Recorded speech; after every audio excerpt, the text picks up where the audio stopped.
기초강좌 4편 계산기 강좌. 오늘은 지난 시간에 이어서 부모 클래스를 상속을 받아서 사칙 연산자를 구현하는 자식 클래스를 구현하는 강좌를 진행하도록 하겠습니다. 자, 부모 클래스를 상속받는 방법은 매우 간단합니다. 지난 강의 시간에도 잠깐 살펴봤었죠. 먼저 똑같이 클래스를 정의를 하고요. public 지시어로 접근 지시어 public, 다음에 class. 자, 먼저 더하기 같은 경우에는 플러스 하고 점을 찍고 calc to number class 이렇게 해주면 일단 내가 더하기를 담당하는 클래스를 생성을 할 건데 부모인 calc to number 클래스를 상속을 받겠다, 이런 의미를 보시면 됩니다. 자, 여기 부모 클래스 정의를 했었죠. 자, 이렇게 상속을 받게 되면 기본적으로 여기에서는 전역 변수라든가 뭐 기본 오퍼레이터들도 있겠지만 실질적으로는 가장 중요한 부분은 이 추상 클래스 메소드를 반드시 자식 클래스가 구현을 해야 됩니다. 자, 구현해야 하는 방법은 되게 간단합니다. 규칙이 있죠, 반드시. 자, 먼저 하나씩 구현을 해 볼게요. 자, 구현하는 방법은 public override 라는 예약어를 사용을 합니다. 그리고 똑같이 tool 하고 calculation 이렇게 하면 실질적으로 요 calculation이라는 함수를 상속받은 요 추상 클래스를 상속을 받아서 이 override라는 요 명령어, 즉 예약어를 통해서 구현을 한 거예요. 자, 그러면 여기 보면 이렇게 빨간 줄이가 있는데 두 줄이 더 생겼죠. 이거 같은 경우는 아직 calc to number 클래스의 calculation 데시말, 즉 인자가 하나 있는 거, 그 다음에 또 데시말 인자가 두 개 있는 거, 여기 보시면 이렇게, 즉 이 두 개를 아직 구현을 안 했다는 거예요. 자, 이것도 해볼게요. 구현하는 방법은 위랑 똑같습니다. 똑같이 copy, 그 다음에 컨트롤 C 눌러주시고 컨트롤 V 하고 여기에서는 데시말 left number A 이렇게 해주시면 되고요. 마찬가지로 세 번째 함수도 이렇게 해서 인자 하나만, 얘는 인자가 두 개죠.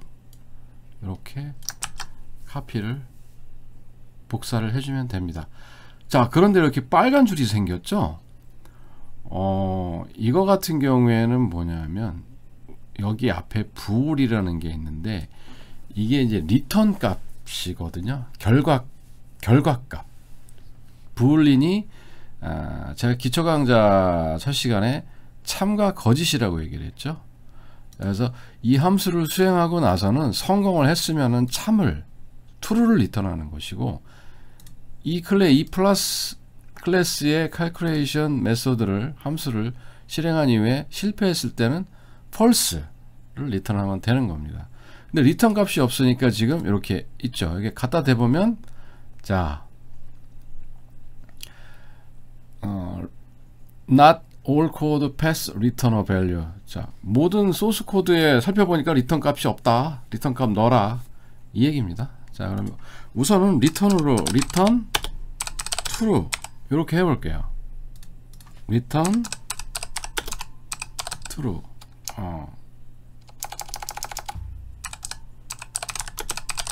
그리고 마찬가지로 return true. 자, 이렇게 하면 싹 없어졌죠. 이제 서머리를 달아보도록 하겠습니다. 자, 이거는 더하기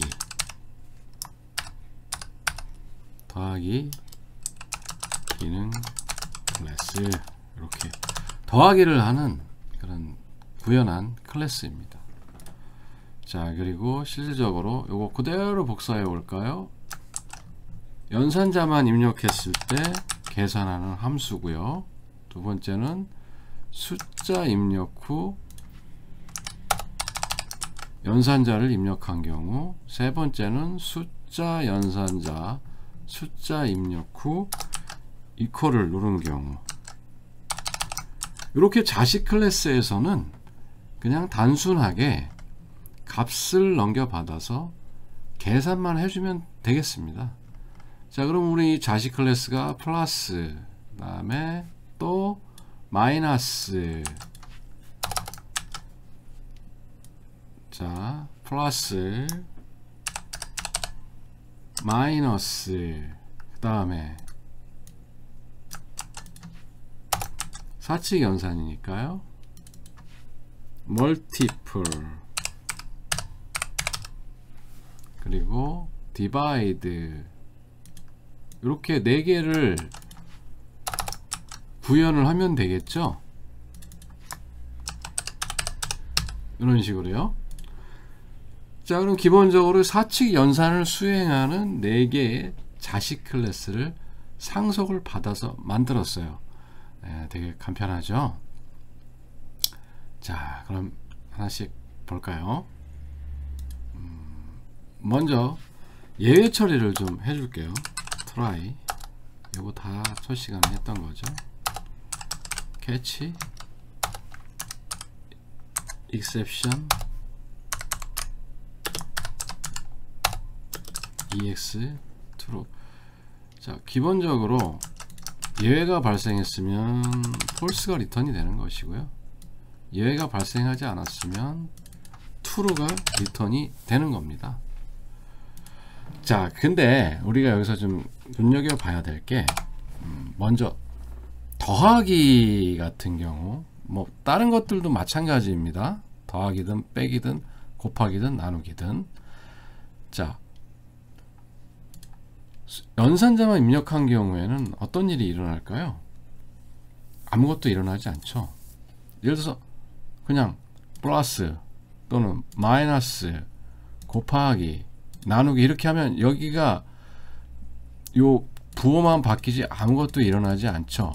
근데 우리는 아까 키 입력 클래스에서 요 플러스나 마이너스나 곱하기나 나누기를 입력하면 여기에 부모 클래스에 set 오퍼레이터를 통해서 어차피 현재 입력된 오퍼레이터를 백업을 하고 사용자가 현재 입력된 부분을 다시 현재 연산자 변수에 넣었죠. 결국은 얘들은 히스토리 관리가 지금 되고 있거든요. 누를 때마다 네, 아직은 사용을 하지 않았지만 그렇게 앞으로는 그렇게 구현을 할 겁니다. 누를 때마다 이렇게 플러스를 누르면 플러스가 여기로 들어갈 것이고, 그 이전에 나누기였으면 나누기가 1로 들어가게 되는 거죠. 결국은 숫자를 눌러도 마찬가지입니다. 2 곱하기 또는 마이너스 플러스 나누기 이런 식으로 한다고 한들 실질적으로 숫자와 입력된 연산자는 내가 다 가지고 있고 실질적으로 아무 일도 일어나지 않습니다. 그래서 연산자만 입력한 경우에는 그냥 이렇게 처리를 하면 됩니다. 즉 아무 일도 하지 않는다. 네, 되게 좀 싱거울 수도 있죠. 하지만 아무 일도 안 하는 게 맞습니다. 왜냐하면 입력한 숫자도 우리가 이미 가지고 있고 마지막에 입력된 연산자도 가지고 있기 때문에. 하지만 그냥 얘를 호출해 주는 거죠. 자, 그럼 뭐하러 이렇게 쓸데없는 짓을 하고 코딩을 구현할까요? 자, 논리적으로 이렇게 구현을 해 놓으면요, 나중에 수정하기가 상당히 편합니다. 뭐 추가 기능이 생길 수도 있고요. 근데 그렇다고 해서 얘를 그냥 뭐 아예 구현도 안 해버리고 빼버린다? 그럼 나중에 연산자가 나중에 계산기가 확장이 되면 뭐 플러스 마이너스 곱하기 루트 뭐 여러 가지 많을 텐데, 또 어떤 거는 연산자만 눌렀을 때 뭔가를 또 해야 될 수도 있거든요. 그렇기 때문에 그래서 이 루트 이런 이 입력한 다음에 루트 하면은 1.414 뭐 이렇게 나와야 될 수도 있는 거잖아요. 여하튼 그렇기 때문에 이렇게 논리적으로 우선은 아무 일도 하지 않아도 구현을 했습니다. 자, 두 번째는 숫자 입력 후 연산자를 입력한 경우 계산하는 함수인데요. 이건 되게 간단하죠. 자, 숫자를 입력하고 연산자를 입력했어요. 이때까지 아무것도 안 일어나죠. 근데 다시 또 숫자를 입력하고 연산자를 입력을 했어요. 그럼 어떻게 돼요? 플러스 1이 되죠. 다시 또 5를 입력하고 플러스를 했어요. 그럼 11이 되죠. 결국은 뭐 1 플러스 2 플러스 뭐 3 플러스 이렇게 하듯이 이렇게 하게 되면 결국 숫자를 입력하고 연산자를 입력하게 되면 내가 가지고 있는 현재 결과값에 마지막으로 입력한 숫자 값을 이 플러스 해주면 되는 거예요. 자, 되게 간단하죠? 자, 그럼 요거 그대로 카피해서 한번 더하기 구현해 볼까요? 이거 같은 경우에는 이렇게 해주면 됩니다. 자, calculation result라는 함수가 있죠. 이거 뭐지? 나 여기다 선언 안 했는데. 이거 여러분 기억하셔야죠.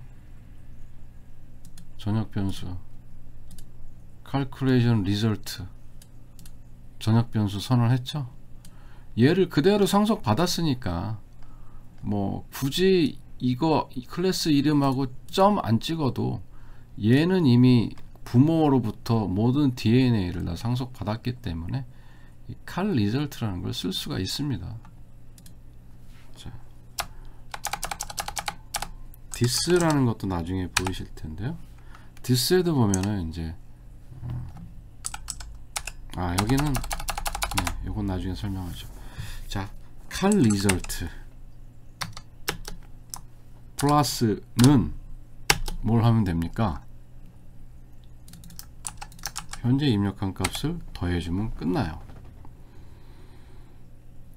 네, 믿을 수 없이 간단하죠? 자, 이게 답니다, 실질적으로. 그 다음에 연산자 두 개는요? 얘는 뭐 그냥 그대로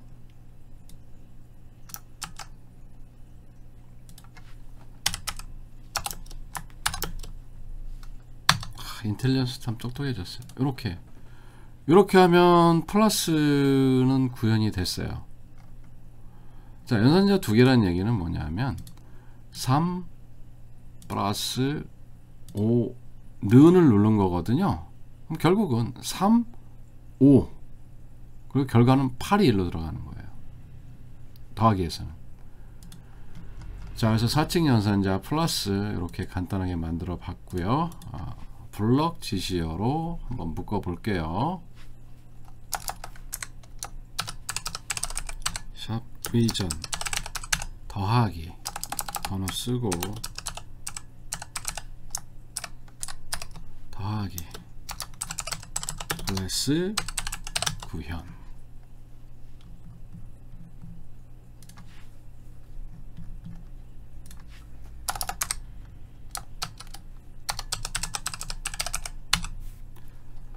자, 그럼 이제 곱하기 나누기 빼기 곱하기 나누기는 어떻게 하면 될까요?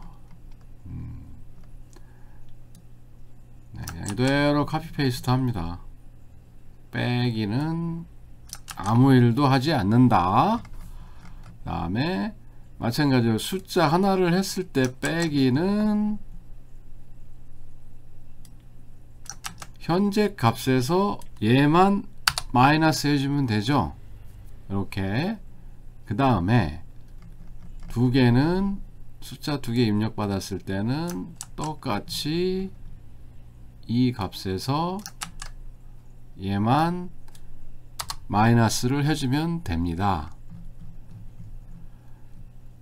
자, 그런데요, 실질적으로 이 마이너스 같은 경우에는요 약간 복잡해요. 이렇게 해버리게 되면 요건 나중에 요 부분 제가 주석을 달게요. 그냥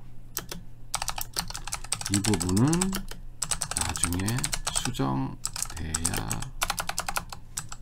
합니다. 지금은 수정 안 할게요. 왜냐하면 우선 클래스부터 만들어야 되니까요. 자, 그럼 멀티플은 자, 그냥 요거 마이너스 그대로 입력 받아서 그냥 이름만 바꿀게요. 이렇게 하고 멀티플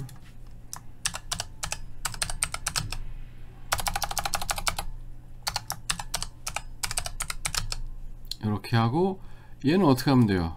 또 나누기 하면 되죠. 뭐 현재 값에서 그죠? 아 곱하기죠. 멀티플은 죄송합니다. 곱하기 뭐 깔끔합니다. 그냥 현재 값에서 방금 입력한 것을 곱해라. 얘는 두 개의 숫자를 곱해라. 그 다음에 나누기는 그대로 카피해 볼게요. 다시 멀티플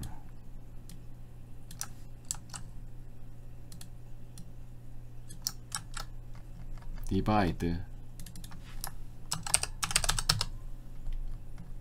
자, 얘는 이제 나누는 거고 마찬가지로 나누는 거예요. 자, 이 부분은 다 나중에 수정이 돼야 됩니다. 제가 주석단 부분 요것도 수정이 돼야 되고요. 멀티플도 요것도 수정이 돼야 되고 마이너스에 요거 칼큘레이션도 수정이 된다. 이제 클래스 서머리 달아볼게요. 앞에 달았던 거 카피해서 사용할게요. 더하기 기능 클래스다. 이것은 빼기 기능 클래스다. 빼기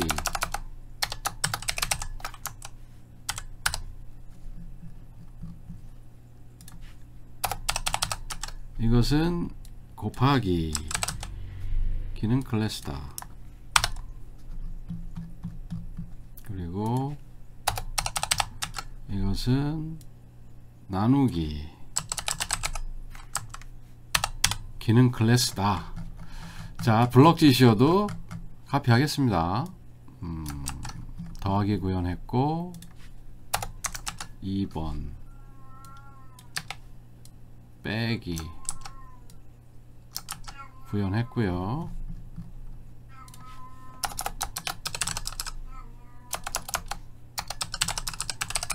그 다음에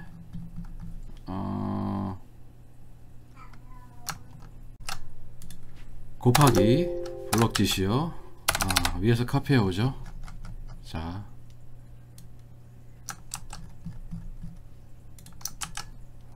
(3번) 곱하기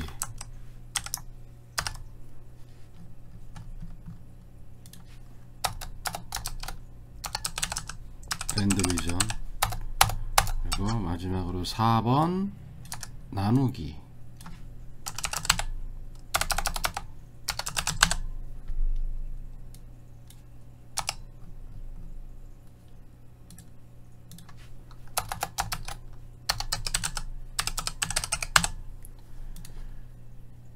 자, 이렇게 해서 실질적으로 우리가 calc2number 클래스의 부모 클래스와 여기 보시는 자식 클래스들을 각각 구현을 했어요.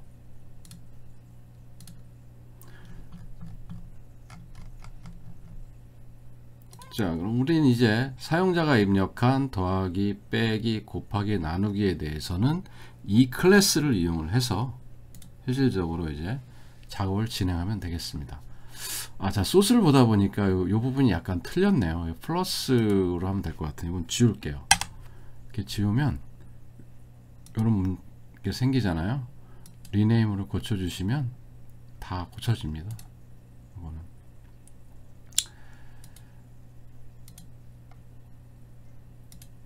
자, 오늘 이 시간에는 여기까지 하고 다음 강좌에서는 이제 키 입력 클래스를 이용을 해서 지금 이제 이 시간까지 적용한 계산기 클래스 calc2number 클래스와 자식 클래스를 이용해서 더하기 기능, 빼기 기능, 곱하기 기능, 나누기 기능들을 구현해 보도록 할게요. 자, 이상으로 강의를 마치도록 하겠습니다.